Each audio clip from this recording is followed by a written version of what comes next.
So I thought it was about time that I started recording the books that I'm reading every year, because I am reading quite a few. I do record on my Instagram like a picture of the book and my little blurb or reflection of the book, but I think I wanted more of a video. This is Audrey. She wanted to be in the video. Audrey's birthday is actually today, the 10th of January. She is 4. So happy birthday to you. I know.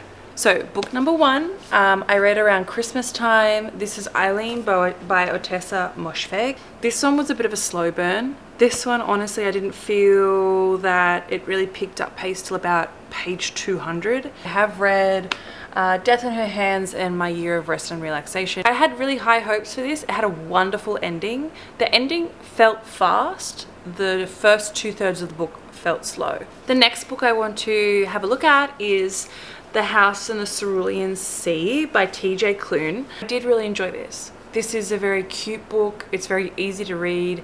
The protagonist is this beautiful, wonderful, middle-aged, I think he's middle-aged, gay man. And there's a little bit of magic in it as well, so it's not so serious. If you are just starting to get into reading, this is my recommendation. It's got a lot of color in it, so I recommend this. The children in this are really cute as well, so recommend that. Okay, sorry, I just keep getting uncomfortable. Oh, my back. So the third book on my list that I read last year in 2023 is by Eva Baltasar, and it's called Boulder, and it's very small.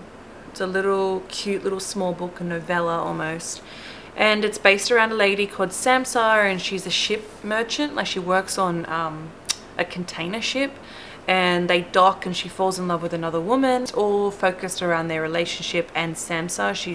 It's basically around her as well. There is a scene towards the end of the book which is quite confrontational. If you've read it, you know what I'm talking about. It's also quite hilarious. I do recommend it. So that's Boulder. It's quite good. So the fourth book that I read last year is the first, or book 1, of the Neapolitan Quartet, and it is My Brilliant Friend by Elena Ferrante. It was really, at points, maybe a bit slow for me. I'm not too sure if I'll end up reading the whole quartet, but I did enjoy it. I was influenced by TikTok to read this one, and it isn't something that I would normally pick up, but I'm glad I did. So there's that one. The 5th book that I read was Ready Player One, and this is by Ernest Cline. I'm surprised at how much I enjoyed it. It was really good, like 2/3 of the way it was really good, and then it really got a bit slow when the character, when he gets sent away, it's very text heavy. All of the dialogue that you're used to reading in this book for the first 2/3 kind of dies away. But the ending was alright. I tried to read the movie. I hated the movie. I got like half an hour in and turned it off. The 6th book on my list, which I'm sure if you are a book reader and lover, you've seen this before, or read this before. I got into this a lot. I really enjoyed it. I think John writes beautifully. It was a real escape for me. I really enjoyed it. So it's set in Salinas Valley in California, basically following the lives of 2 different families, the Tracks and the Hamiltons. And this is actually set in, I think, 1940 or 50? 1952, Midsummer. It's not one of my favorites, but it is one of the top books that I've read. It took me quite a long time to read, but it was very enjoyable. I did like it. Book number 7 is If We Were Villains by M.L. Rio. I was very heavily influenced by TikTok to buy this book. I didn't hate it. I definitely didn't enjoy it, but I didn't hate it. And I thought it was going to be very similar to Donna Tartt's The Secret History, just because it is dark academia based. But yeah, I didn't really like it. I can't actually believe that I finished it. It has rivalries and jealousy and violence and murder and all those sorts of things that make a novel traditionally quite interesting and good and fun to pay attention to, but I just lost interest in this one. So it was a bit of a disappointment because I had really, really high hopes for that.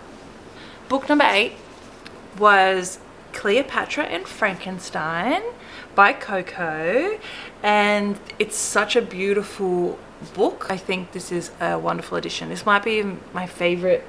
Oh no, it's not my favorite, but this is up there. The story was great. A little bit of a trigger warning in places. This is definitely an adult read. This isn't a YA in my opinion.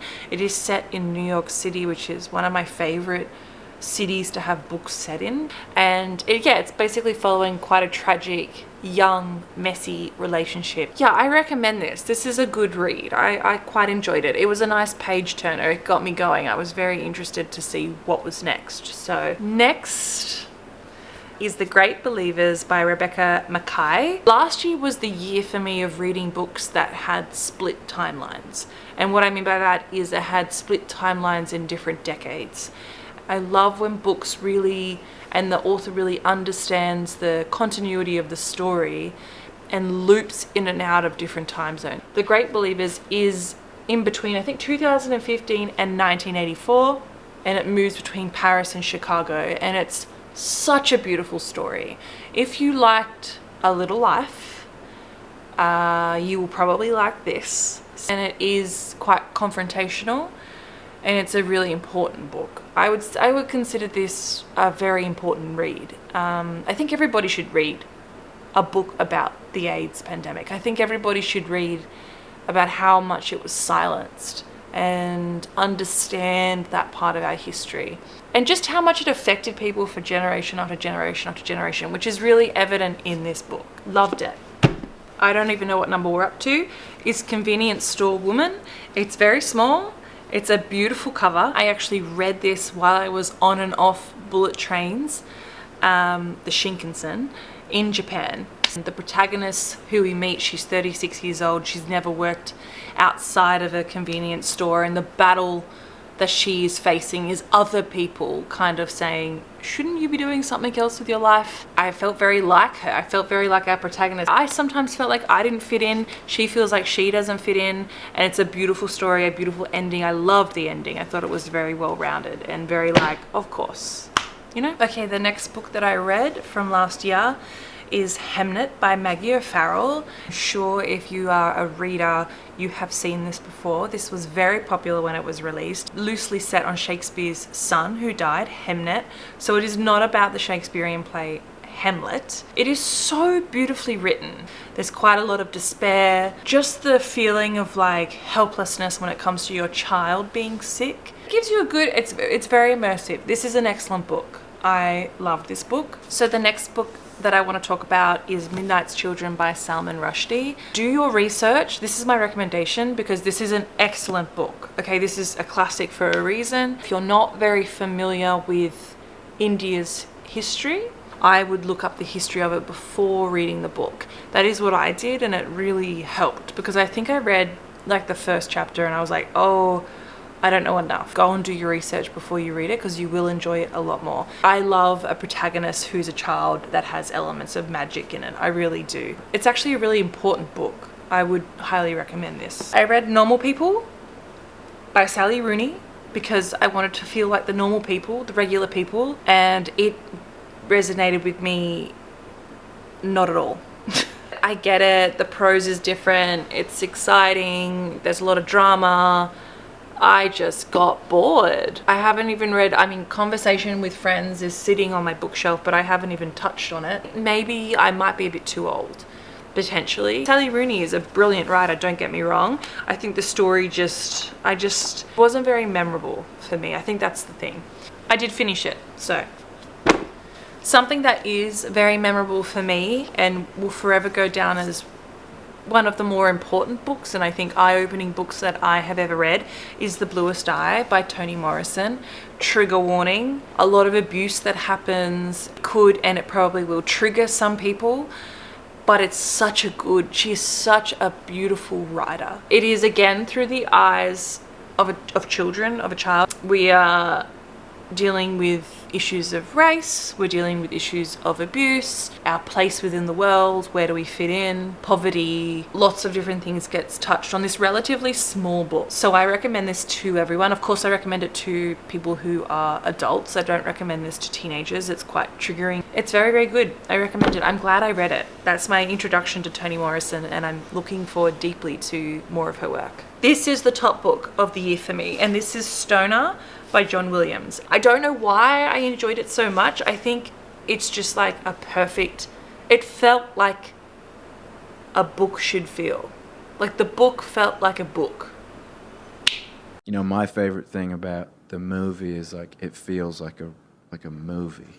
How do I describe it? If you've recently seen the movie The Holdovers, there's a similar vibe. This is following William Stoner. That's our main character. He is a teacher and a professor at a university, and he doesn't leave. That's his place of work for basically his whole life. I love books that really go through someone's life from beginning to end. I think it was just so well-rounded. Was so interested in what was going to happen next, and I was really interested in the people that were coming in and out of his life and the relationships that he had. It was so beautifully written. This is definitely my top book of the year. So this is Stoner by John Williams. I recommend it for everybody. So this is the part of the year where I dived heavily into fantasy. And this year I was up to A Storm of Swords, Blood and Gold and A Feast of Crows, which are these two, the purple and the red. I loved them. They are, I have to say, and it's odd when you know the story of Game of Thrones because there's a lot of, you know, blood and guts and war and incest. There's a lot of magic and beautiful relationships, and George R. Martin is one of the best writers in my opinion that we've ever had, and I am pacing myself because I don't want to finish reading all of the books before I know that the next book is coming out. I think it's Winds of Winter. I don't really know if that's going to happen, but I do have the final one, that Dance with Dragons, sitting up on my bookshelf. I keep looking at it. Will I read it this year? Probably. Because these books are very much my comfort reads. They aren't light reads, but they're very, very enjoyable. And boy, he can write. So the next book that I read is Sirens and Muses by Antonia Angres. A moment for the cover. This was the edition that I wanted, and I just think it's beautiful. I think this, like these two books, I've already mentioned Cleopatra and Frankenstein, but these give off the same vibes to me, don't they? I feel like they're similar. This is about relationships, betrayal, jealousy, the art world, a lot of art if you're into art. Yes, this is set in New York City. I loved it. This was a really good, it's a very easy read, you know, you just ease your way through it. What is this? Oh, I must have been reading this in Japan. That's right, I was reading this in Japan. And this is my menu for a Japanese style breakfast that we had. I've obviously kept it as a bookmark. That's cute. But yes, loved this book. Oh, what's this? Oh, a photo. Why have I got so many things in this book? Oh, what's that? Oh my God. I have a little postcard from Hiroshima. I'll keep those. Next book that I read is The Strange Library by Murakami. This is the edition I have. I love the look of the edition of the book. It's got a lot of imagery through it. There's a lot of pictures through it.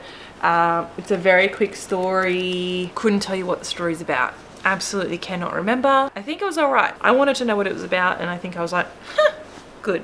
Okay, now we're getting into one of the non-fiction books that I read this year. This is The Pathless Path by Paul Millard. I read this at the beginning of last year because I was unemployed and I was stressed about money and mortgage repayments and things like that, and I was really, really sick as well. So I was struggling to actually work because I was so sick about, which is another story. It was good. What I got most out of it was it's okay to A, change your career, and B, feel a little bit lost. Did I really change my career? Not last year. Will I change it this year? Maybe. It was alright. Pretty good. I read The Daily Oz No Silly Questions. It's quite informative with current affairs and current topics, and they make everything so much more simple and easy to understand. And I really wanted to understand our political system here in Australia a bit better, and this was such an informative, quick read. I recommend it to anybody who wants to be up to date with current affairs. It was written last year and I read it last year. Also go follow them on Instagram and follow me. The next book is Kokomo. This is set in Melbourne. It's Australian. I can't remember anything else from this book. Was it good? No. That's all I've got to say about that book. I did read Tomorrow and Tomorrow and Tomorrow and Tomorrow by Gabrielle Zevin. I liked it. I enjoyed it. I didn't love it, although I do love this edition. It's stunning. The cover is stunning. If you are slightly inclined to gaming or anything to do with computers, you probably will enjoy it. I do recommend this to people. Like, it's not something that I hated. It wasn't memorable to me, but it would be to a lot of people. So, and I think if they do make it into a movie or a TV show, which I believe they are, I think I would watch it. One of the final books that I read was Yellowface. I love the subliminal messaging in this book.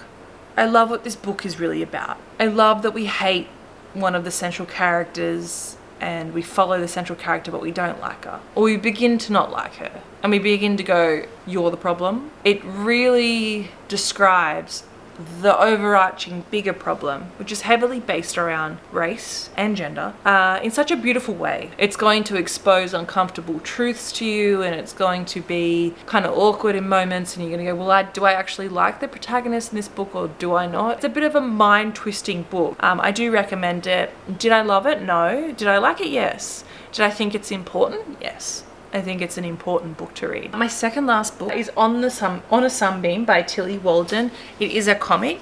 The comic is like beautiful. Beautiful, beautiful, beautiful. It's like two timelines and our two central characters fall in love. It's set in space. It's very cute, it's very sweet. If you want to have a break from reading or you just are in a bit of a reading slump, pick up a comic. Pick up a comic and read a comic, because it is a great way to not only ingest words and read a story, but also look at all of the imagery. I loved it. It was really cute. I did enjoy it. My final hard copy that I'm going to show you is Bring Up the Bodies by Hilary Mantel. The reason I have it in this large, beautiful trilogy case is because I can't get it out. Will I read the last book of this? Because I absolutely love this trilogy so far. Wolf Hall and Bring Up the Bodies has been fantastic. It is based on Thomas Cromwell, so it is based in Henry VIII era. Will I read the last one this year? The last one is called The Mirror and the Light. I don't know, because it's the final book of this set. There's also the final book of the Game of Thrones set so far. When I think about these two books, I'm like, if I read it, I've read it. You know, I can't go back. Then I'm like, oh, stuff it, just read it, because I really enjoy it. This, however, this book would not be for everybody because the prose is quite tricky, but it is beautifully written. They're phenomenal. I will get to The Mirror and the Light eventually, but Bring Up the Bodies was sensational. I loved it. I read it really early on. I actually think I probably maybe read it, maybe it was the first book I read last year. I don't know, I read it super early on. So the only other thing that I did read, well, not traditionally read, but an audiobook, was Spare by Prince Harry, because I got swept up in the royal drama. Yeah, I enjoyed it, actually. It's just a bit of fun. I mean, obviously what's happening to him isn't always the best, and what's happening in the actual story is quite traumatic, but it is very easy. I would recommend, if you're going to read or want to read or consume Spare by Prince Harry, get the audiobook. I actually recommend, if any celebrity or public figure releases a book, get the audiobook, because 9 times out of 10 they are narrating it, and it's just a much better experience. It's much more immersive. You get the intonation and the flow of their speech, and I feel like the message comes across clearer. But besides that, thank you for watching this video. Will I do any more videos this year? I don't know.